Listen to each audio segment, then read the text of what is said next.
لا إله إلا الله محمد رسول الله عليه صلاة الله وآله والأحبة لا إله إلا الله محمد رسول الله عليه صلاة الله وآله والأحبة. Bismillahirrahmanirrahim. Alhamdulillahirabbil alamin. Allahumma shalli wa sallim wa barik ala sayyidina Muhammad wa ala alihi wa ashabihi ajma'in, amma ba'du.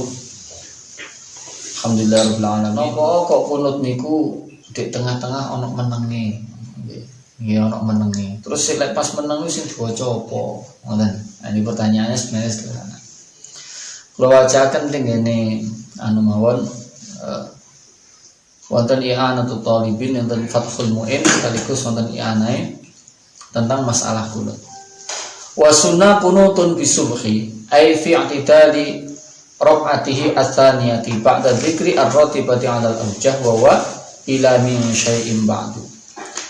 Disunnahkan kunut pada waktu iktidal kedua salat subuh setelah zikir ingkang sampun berlaku. Zikir yang berlaku niku nggih Rabbana lakal hamdu mil'us samawati wa mil'ul ardi wa mil'u ma syi'ta min syai'in ba'du. Wa atidali akhirih witronis fi akhir min Ramadan dan pada waktu iktidal terakhir, pada waktu witir terakhir di bulan Ramadan bil ittiba, karena mengikuti sunnahnya Kanjeng Nabi. Wa yukrau fin nisfi al-awwali, lan dimakruhkan kunut itu dilaksanakan pada separuh yang pertama pada bulan witir pada bulan Ramadan. Wa bisa iri maktubatin, dan disunahkan pula witir, disunahkan pula kunut di seluruh salat maktubah minal khamsi yang 5 itu fi i'tidari raqatil akhirati, pada iktidalnya rakaat yang terakhir, walau masbuqon, meskipun orangnya itu makmum masbuk, linazilatin, karena adanya nazilah, adanya bencana atau musibah yang terjadi, yang diturunkan oleh Allah. Nah, bun niki berkaitan kalih kunut. Jadi kunut itu pada dasarnya apa yang dimaksud dengan kunut? Secara bahasa kunut itu adalah doa, baik itu doa tentang kebaikan atau doa tentang keburukan, itu secara bahasa arti dari kunut. Nah, sedangkan secara syar'i adalah zikir tertentu yang memuat doa dan pujian. Nah, jadi kunut itu terdiri dari doa dan pujian. Napa doanya? Doanya niku nggih yang biasa kita baca, Allahumma hdina, wis saiki diwaca bareng. Nah, mergo iki napa ngaji Quran sekaligus kita terapkan napa doa kunut dengan tartil. Ayo. Bismillahirrahmanirrahim. Allahumma hdini fi man hadait wa 'afini fi man 'afait wa tawallani fi man tawallait wa barik li fi ma a'tait wa qini bi rahmatika syarra ma qadait fa innaka taqdi wa la yuqda 'alaik fa innahu la yadhillu man walait wa la ya'izzu man 'adait tabarakta rabbana wa ta'alait falakal hamdu 'ala ma qadait astaghfiruka wa atubu ilaik wa sallallahu ala sayyidina Muhammadin nabiyil ummi wa ala alihi wa sahbihi wa sallam. Apa ini? Soalnya banyak kasus kula niku tengene sekolahan, kebanyakan anak niku yang paling bulet tengene kunut, kebanyakan gak hafal. Tak takoni, kenapa kok ndak hafal? karena saya selalu berjamaah Pak. Lu kok berjamaah? Kula mek amin tok. Jadi makanya gak apa. Jadi karena kebiasaan berjamaah. Nah, jadi napa jenenge kunut itu terdiri dari napa? Doa dan pujian. Doa dan pujian. Jadi doa dan pujian itu kalau yang Allahumma hdini fi man hadait, dini itu berarti untuk saya. Allahumma hdini, ya Allah berikan saya petunjuk sebagaimana engkau berikan sebagaimana orang-orang yang telah engkau beri petunjuk. Nah, lajeng kemudian sampai tinggene waqini birahmatika syarra ma qadait, dan jauhkanlah saya atau jagalah saya dengan rahmatmu dari buruknya perkara yang engkau takdirkan, yang engkau kodokkan, yang engkau mau bikin saya merasa nggak enak atau gampangannya lagi. Jadi kodok yang tidak baik. Itu kalau nanti Allah itu sudah memberikan pertolongan, memberikan rahmatnya, bagaimanapun bentuk kodok yang diberikan itu, paling tidak kalau itu memang kayaknya tidak enak, tapi ada kerelaan di dalam hati. Pun yang jelas ada hikmahnya nanti akan tampak. Terus kemudian ketika kunut itu kenapa nanti ada yang dijaharkan, yang dibaca keras, dan kenapa ada yang dibaca pelan? Yang dibaca keras itu karena berisi doa, dan doa itu sunnah untuk diaminkan. Maka karena butuh diaminkan, maka dibaca secara keras, secara lantang. Bukan keras, lantang. Lek swara lek banter jenenge lantang. Tapi lek kalau pukulan itu keras. Nah, dibaca dengan lantang. Karena apa? Karena butuh diaminkan. Nah, kemudian ketika pada waktu pujian, nah pujian itu tidak butuh diaminkan. Karena tidak butuh diaminkan, maka tidak perlu dibaca dengan lantang.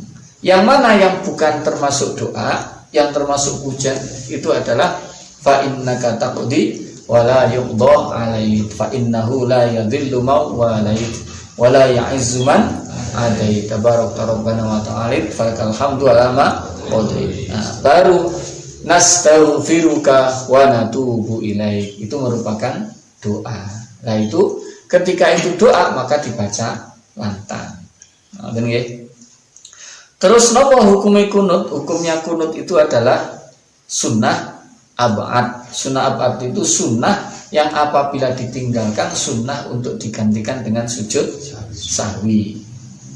Jadi kunute sunnah, sujud sahwi ini sunnah. Artinya misalkan akhirnya terus mariono gak sujud sahwi, yo gak kunut, tetap sholat subuhnya sah. Itu sunnah abad.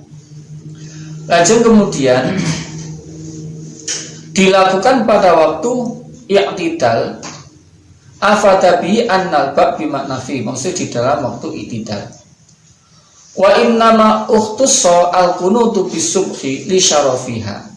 Kenapa kok kunut itu ditertentukan pada waktu subuh yang untuk salat maktubah, yang bukan kunut nazilah? Itu karena li syarafiha, karena mulianya kunut, mulia ma'akos rihab, disertai dengan bahwa sholat subuh itu pendek. Jadi sholat subuh itu pendek. Mangka ben rodok suwe titik ditambahi kunut ngono kira-kira. Nah, fakanat biziyadati alikun, sehingga karena sholat subuh itu pendek, maka kalau ditambahi dengan kunut maka pantas gitu ya. Wali annaha khotimatus sholawat allati shallaha Jibril bin Nabi. Juga bahwa karena sholat subuh itu merupakan sholat terakhir yang dilaksanakan oleh Nabi bersama dengan malaikat Jibril. Jadi malaikat Jibril itu berjamaah dengan Nabi malaikat Jibril mengajarkan sholat bersama Nabi itu terakhir sholat subuh. Jadi sholat yang pertama diajarkan kepada Nabi itu sholat zuhur. Zuhur terakhir subuh. Nah itu sholat terakhir yang diajarkan oleh Nabi, oleh Jibril kepada Nabi. Nah, terus kemudian wa du'a istahabu fil khawatim. Terus kemudian doa itu disunahkan dilakukan pada waktu akhir. Nah sehingga subuh itu merupakan sholat yang dalam putaran sholat itu sholat yang terakhir. Nanti cara urutannya sholat itu kita biasanya kan hitungnya tekok subuh. Lah sebenarnya hitungan yang benar itu tekok zuhur, asar, maghrib, isya, subuh. Nah hitungannya begitu. Tapi yang podo ae akhirnya ya mutere panggal 5 nggih. Nah, dimulai dari manapun sebenarnya sama. Cuma kalau menurut nopo diajarkannya sholat kepada Nabi oleh malaikat Jibril itu adalah dimulai dari zuhur, terus diakhiri dengan pada waktu subuh. Wa inna ma ukhtusab bi'tidalihi lima soha min aktarit turukin.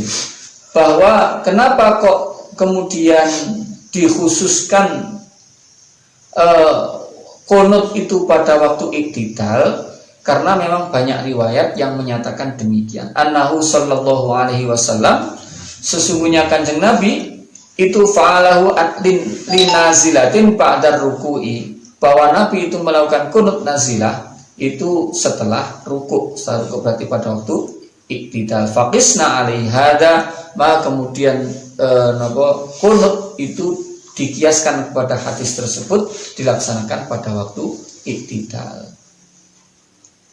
Wajah bisanatin hasanin anna Abu Bakrin wa Umar wa Utsman radhiyallahu anhum kanu yaf'alunahu ba'da ruku'. Dan juga ada hadis, ada asar dari sahabat dengan sanad yang hasan bahwa Abu Bakar, Umar dan Utsman itu beliau semuanya melakukan qunut itu pada waktu setelah ruku, berarti pada waktu iktidal. Qunut itu dilakukan dengan cara rafi'an yadaihi, mengangkat kedua tangannya, hadwa mangkibaihi, lurus dengan pundak. Jadi lurus dengan pundak ya.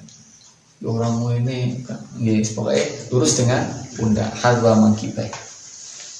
Yes. Walau halas sanai lan meskipun ketika mengangkat tangan itu bahkan ketika sana, ketika memuji, ketika mengucapkan fa innaka taqdi wa la yuqda alaik, itu juga dilakukan tidak terus tangannya didukno, meskipun itu bukan bagian dari doa, tetapi tangan itu tetap diangkat. Nah, kasairil at'iyah, sebagaimana doa-doa yang lain, bil ittiba, karena ittiba. Cuma begini, bahwa seakan-akan pujian itu seakan-akan bukan doa, seakan-akan nih. Kalau teksnya pujian itu koyok-koyok bukan doa. Tetapi padahal sebenarnya pujian itu justru seringkali dilakukan oleh para nabi sebagai bentuk doa. Tapi karena gak pantas aku ingin jaluk lama akhirnya bahasanya itu dengan memuji. Kayak fa innaka taqdi wa la yuqda alaik, itu berarti bagian dari muji. Seperti begini. Allahumma inna duha duha'ukal baha'ukal jamaluka niku nggih. Nah niku nggih termasuk doa salat duha. Apa betul doa salat duha? Nggih. Nggih, cari ulama ono doa duha iki doae wong rampok. Nggih.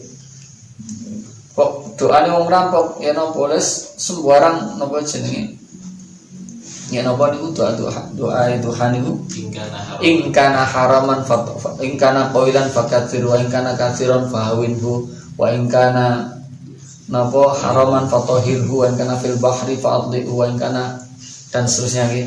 Ya Allah, kalau rizkiku sedikit jangan banyakkan, kalau haram jangan bersihkan, kalau di laut munculkanlah, kalau di bumi, kalau di langit. Ini kayak doa ini mau ngerampok. Ini gue doa itu. Nah, makanya sebenarnya kita tahu bahwa afdhalul dzikri la ilaha illallah. Zikir terbaik itu adalah la ilaha illallah. Dan doa terbaik adalah hamdalah.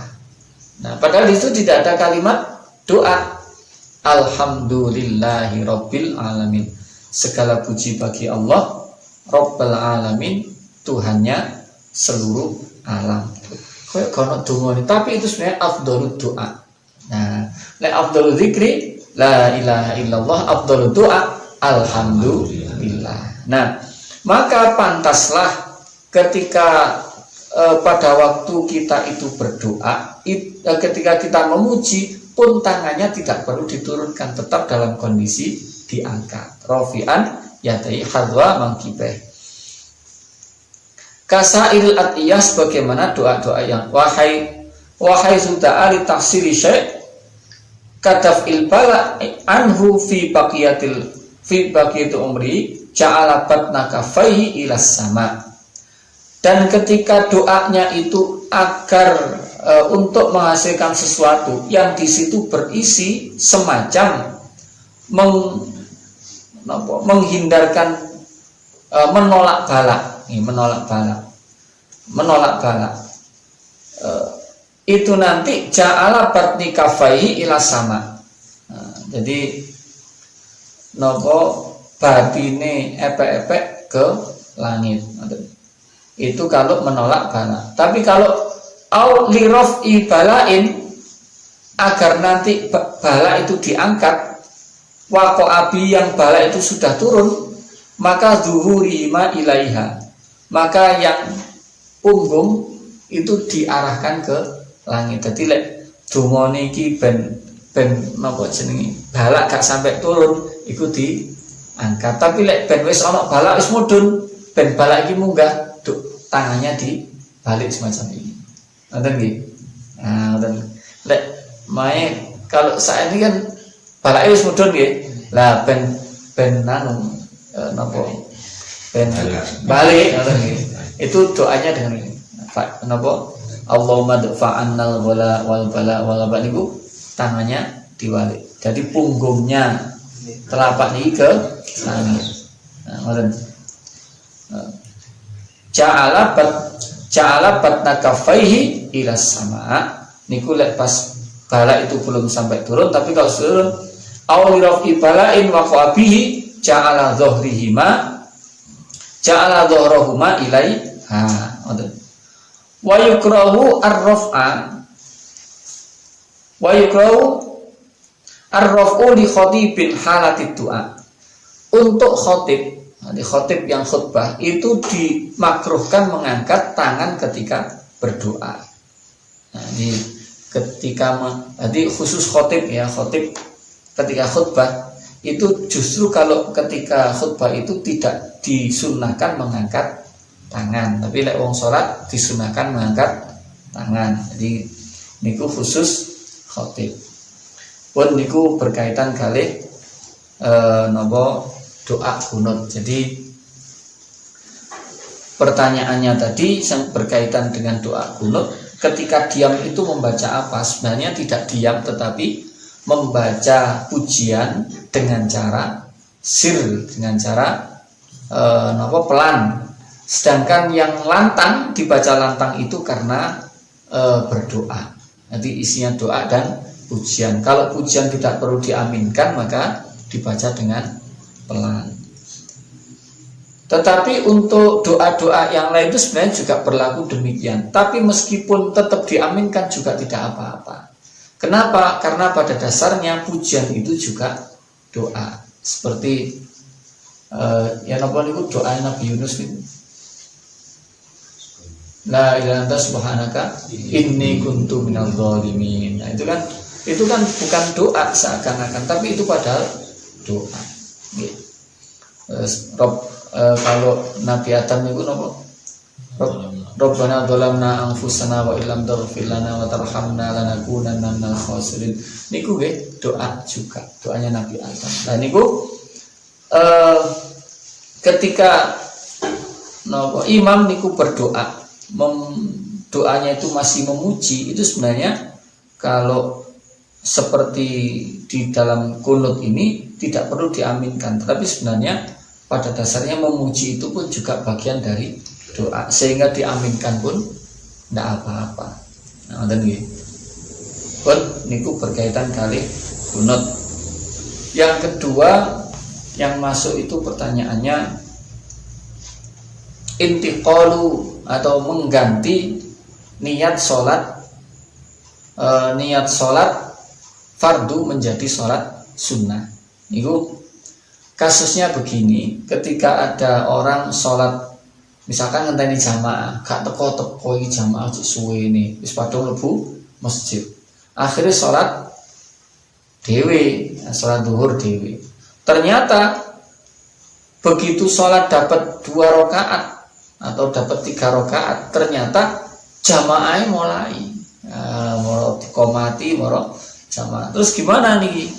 Kita melanjutkan sholat duhur atau kita batalkan atau bagaimana? Nah, ternyata kalau di dalam I'anatul Thalibin itu disebutkan sebaiknya dalam kondisi demikian itu orang yang menemukan kondisi seperti itu, dia merubah sholatnya menjadi sholat sunnah mutlak.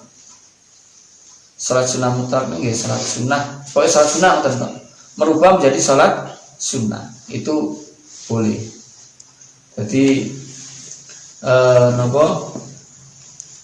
ketika sholat ijen terus dirubah menjadi sholat sunnah itu boleh. Yang tidak boleh itu yang dirubah menjadi sholat sunnah yang muayyan, kayak misalkan pas misalkan diganti dari sholat duha, itu tidak boleh.